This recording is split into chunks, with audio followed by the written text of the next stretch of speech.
Cez čičmany bystrá voda pretekáva.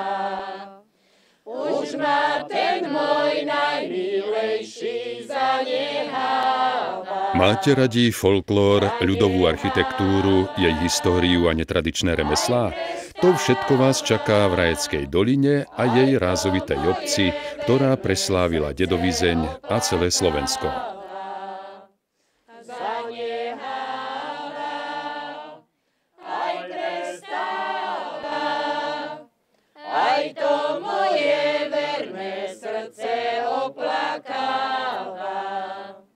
Obec Čičmany leží v lone Strážovských vrchov na rozhraní Hornej Nitry, Stredného považia, takmer pri pramení rieky Rajčianky.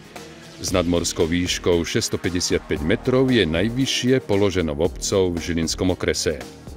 Prístup do obce je od Žiliny a Rajca, od Prievidze alebo od Trenčína cez Ilavu a Košecu. Príroda v okolí je príťažlivá pre turistov, hodná na oddych, zber húb a liečivých rastlín. V zimnom období majú návštevníci možnosť lyžovania v lyžiarskom stredisku Javorinka. V lete sú využívané turistické a cyklistické trasy a z vrchu Javorinka je možný paragliding a závesné lietanie.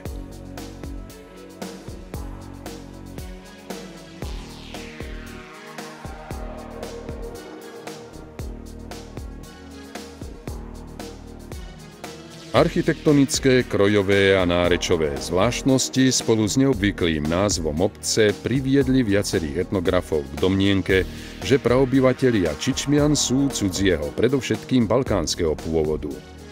Jej zástancovia vychádzajú z viacerých zvláštností obce. Názov pripisujú skomolenej podobe mena bulharského cára Šichmana, respektíve Šušmana, ktorý na konci 13. storočia zasiahol do bojov proti Tatárom. Keďže priame historické pramene neexistujú, teória sa opiera o známu skutočnosť, že v rámci dosídľovania Slovenska po tatárskom vpáde koncom 13. a v 14. storočí prichádzali k nám aj kolonisti z Balkánu. Doba historicky zodpovedá kolonizácii na Valašskom práve, ktorá zasiahla predovšetkým horské oblasti Slovenska a pre najstaršie osídlenie Čičmian mohla byť rozhodujúcou. Valašsko-pastierská kultúra je javom celobalkánskym. Mohli do vzniku starých Čičmian zasiahnuť i Bulhári, ktorí zanechali po sebe krojové či staviteľské prvky. Osídľovanie na Valašskom práve sa dialo údoliami Strážovských vrchov od Zliechova a Valašskej Belej. Svedčí o tom neskorší vývin obce, ktorá administratívne, cirkevne i kultúrne inklinovala k Zliechovu po celé ďalšie storočia. Menší kolonizačný prúd do Čičmian možno predpokladať i údolím rieky Rajčianky, ktorým viedla stará obchodná cesta spájajúca Hornú Nitru s Považím. Počas storočí sa tu vystriedalo niekoľko vlastníkov, od Mikuláša z Turca cez rodinu Rakovskú až po spojenie majetkov panstva Zábladského s viacerými ďalšími rodinami Seréniovcov. Do začiatku 20. storočia vlastnili Čičmany rodiny Telekijovcov a Bertholdovcov. Nepriaznivé životné podmienky, živelné pohromy a nerovné spory so zemepánmi spôsobili odchody na sezónne práce do vzdialených miest a postupné vysťahovávanie obyvateľstva. Veľa obyvateľov a rodín odchádzalo v 30. rokoch 20. storočia na americký kontinent, do Dalmácie, Francie, Belgicka a Rakúska. Požiare v rokoch 1907, 1921 a 1945 zničili vzácne zrubové stavby, zmenili celkový vzhľad obce a spôsobili ústup výstavby tradičných dreveníc pred murovanými a zmodernizovanými domami. vyletela lastovienka Ze skály vyletela lastovienka ze skaly, tej noci ma 4 chlapci boskali. Jeden líčko, druhý líčko, tretí tvár. Jeden líčko, druhý líčko, tretí tvár a ten štvrtý celú nocku se mnou spal.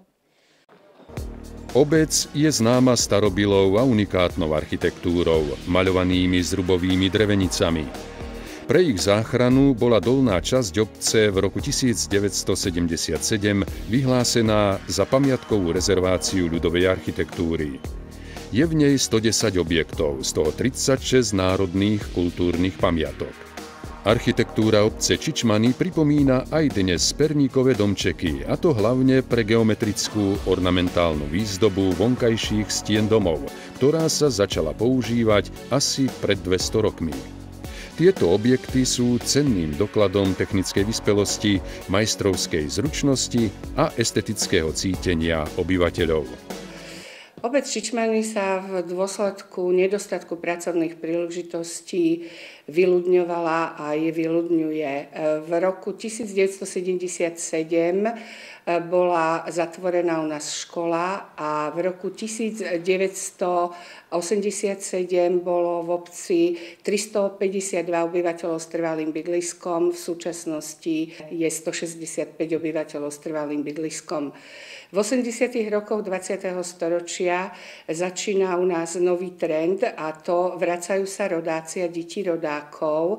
Začínajú sa opravovať schatralé drevenice, ktoré sa prebudovávajú na rekreačné víkendové domy, a prichádzajú aj noví rekreanti, ktorí vlastne budujú si rekreačné obydlia a vzniká dosť veľká komunita rekreantov v našej obci.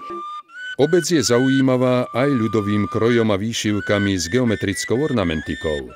Ľudový odev je zhotovený z bieleho plátna a je z výtvarného hľadiska najpozoruhodnejší. Veľký podiel na hodnote a popularite čičmianskeho kroja má výšivka, ktorá vyniká svojou technickou dokonalosťou, bohatosťou motívov a ornamentálnou a farebnou kompozíciou.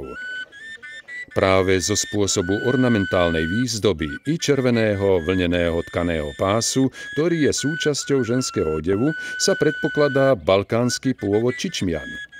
Starobylý ráz, ktorý si čičmiansky kroj zachoval dodnes, ako aj ľudový odev okolitých dedín, poslúžil etnografom ako model pre rekonštrukciu staroslovenského odevu. Našťastie, tradičné čičmianske výšivky zachovávajú tunajšie ženičky. Jednou z nich je aj 93-ročná Emília Radenová. Ešte stále sa od nej môžu učiť aj mladšie ženy.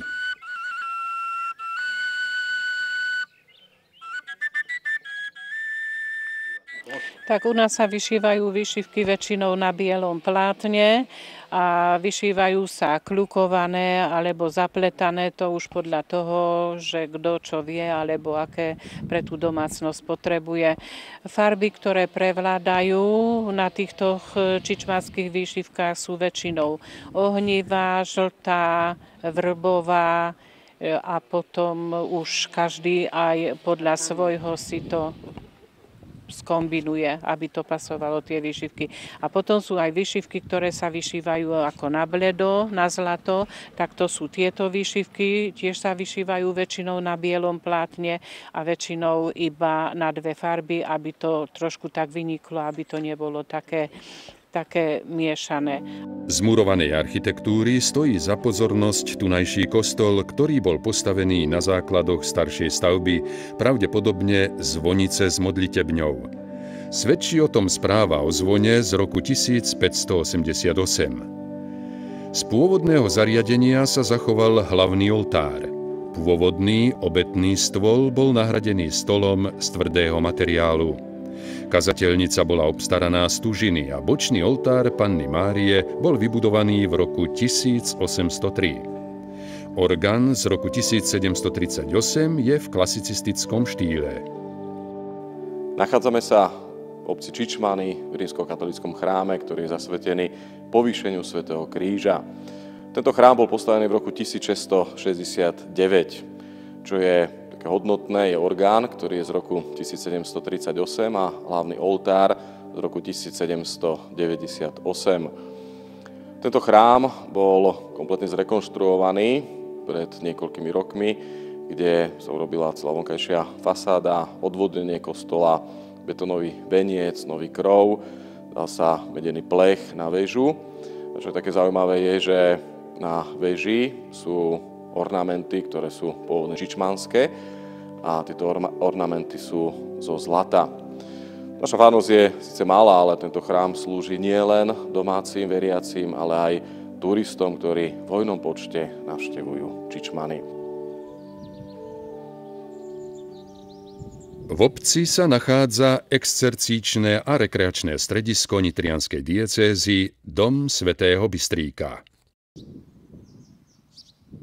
Rozvoj cestovného ruchu je z hľadiska našej obce veľmi dôležitý a vznikajú aj podnikateľské subjekty, ktoré sa vlastne venujú tomuto cestovnému ruchu. Je veľmi dôležitá spolupráca obce s týmito podnikateľskými subjektami. Spolupracujeme pri organizovaní rôznych podujatí celoročne, aby vlastne návštevníci sa cítili u nás príjemne, aby sme im mali čo ponúknuť. Ďalej v rámci rozvoja obce je určite potrebné veľa vecí vybudovať, urobiť. V roku 2013 bola obec úspešná pri získaní finančných prostriedkov v rámci operačného programu cezhraničnej spolupráce Slovenskej a Českej republiky. Medzi nami naša láska je zviazaná s reťazami, zreťazenci. Ešte moje očka pozrú za mladenci. Narodila som sa v Čičmanoch, aj tu sme do školy chodili, aj teda som sa vydala v Čičmanoch, aj som celý život tu. Spievam od malička, lebo u nás bol taký zvyk v Čičmanoch, že keď sa dievčatko narodilo, že mu dali hrkalku do tej perinky, aby pekne spievalo a ihlu mu zapichli do perinky, že aby pekne vyšívalo. A chlapec, keď sa narodil, tak ho chytili perinku proti dverám alebo oknu a že svetom chlapček, svetom, lebo tú rodinu neuživíš. Považské múzeum vlastní v Čičmanoch dva objekty ľudovej architektúry, kde je navštevníkovi predstavené bývanie, zamestnanie, ľudový odev a ľudové umenie. Poschodový Pavlačový Radenov dom bol rekonštruovaný v roku 1966 a sú v ňom nainštalované expozície zo života a práce čičmianskeho ľudu a z rodinného zvykoslovia. Múzeum zakúpilo v roku 1986 zrubový dom spoločne žijúcich rodín Štefana Gregora a Petra Pupáka a zabezpečilo jeho pamiatkovú obnovu. Následne aj muzeálne využitie. Expozícia ľudového obydlia predstavuje bývanie tzv. Veľkorodiny v 20. rokoch 20. storočia.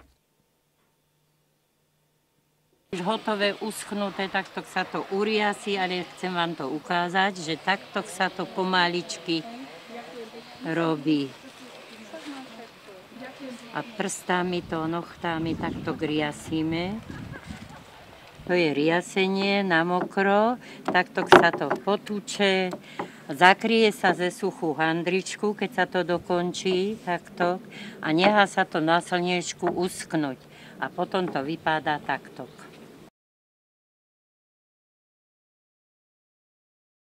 Pre mňa Čičmany znamenajú v podstate celý môj život, keď som bol ako dieťa. Každé prázdniny, každý víkend som tu bol so svojimi kamarátmi, lebo odtiaľto pochádza moja mamina. A boli tu teda moji starí rodičia. Ešte teraz tu stále žije moja aktívna 93-ročná starka. V podstate tam sa začal môj vzťah, tam sa vybudovali moje najväčšie priateľstvá, ktoré pretrvali až dodnes. A z týchto priateľstiev v súčasnosti, je tomu skoro 3 roky, sa vytvorilo aj malé združenie, malá folklórna skupina, ktorú sme si nazvali Lastovienka. Vzniklo to veľmi spontánne, keď nastúpila do úradu nová pani starostka. Tá nás svojou aktivitou priviedla k týmto tradíciám v podstate akoby späť, lebo pamätám si, že naposledy sme stáli v kroji asi na birmovke alebo na prvom svetom príjmaní. Duše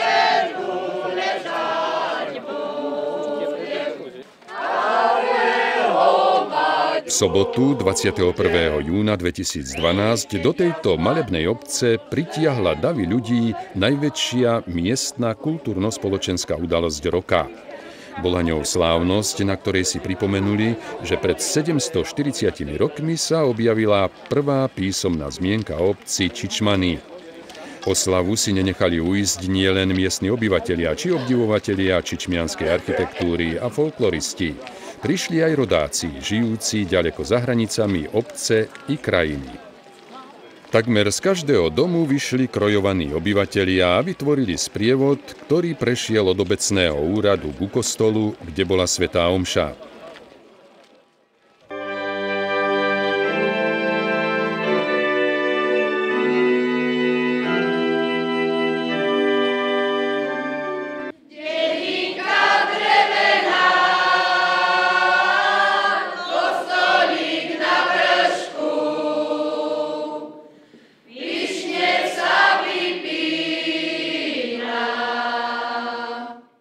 Potom sa sprievod presunul na nádvorie čičmianskeho kaštieľa. Tam prebiehal slávnostný ceremoniál s pozdravmi hostí. Kultúrny program otvorili Čičmanci s hudobno-poetickým pásmom miestnych tradícií Rok na dedine. Svojím vystúpením spríjemnili sviatočný deň aj folklórne skupiny z rôznych regiónov Slovenska. A bolo sa veru na čo pozerať. Volám sa Juraj Kudiak a v Čičmanoch už žijem a pracujem viac ako 10 rokov. Začínali sme